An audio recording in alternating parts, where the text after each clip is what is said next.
social distancing measures in person might require them to have half empty classrooms. And so that half that's not present on campus, they could be online or they could choose not to go. And so I think that, at least my take is that law schools are going to face some difficult enrollment decisions. Like I said, I think Harvard can be 100% online and maintain its entire enrollment.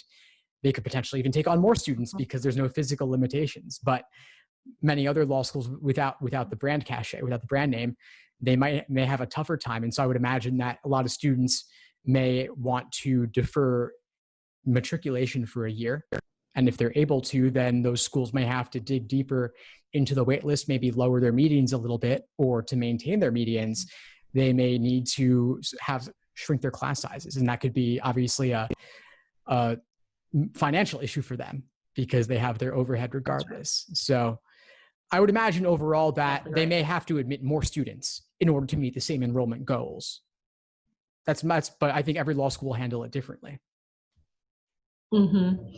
Yeah, I don't think that it's going to be a more challenging time to get admitted. I think if any, it's a good time to go to law school in the sense of you are a stronger candidate compared to maybe where you would have been 2 years ago.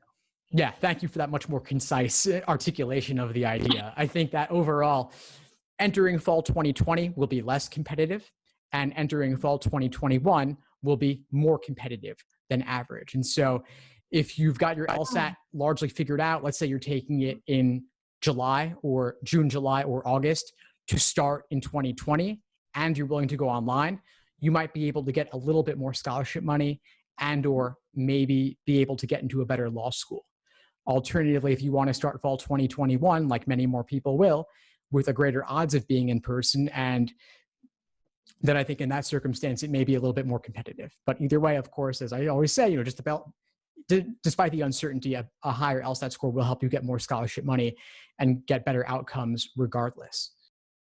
Thanks for tuning into the show. Please subscribe if you haven't done so already to be notified of new episodes as I release them. And feel free to reach out if you need anything at all as you move forward with your prep. I'm happy to help however I can. In the meantime, I'll wish you all the best and take care.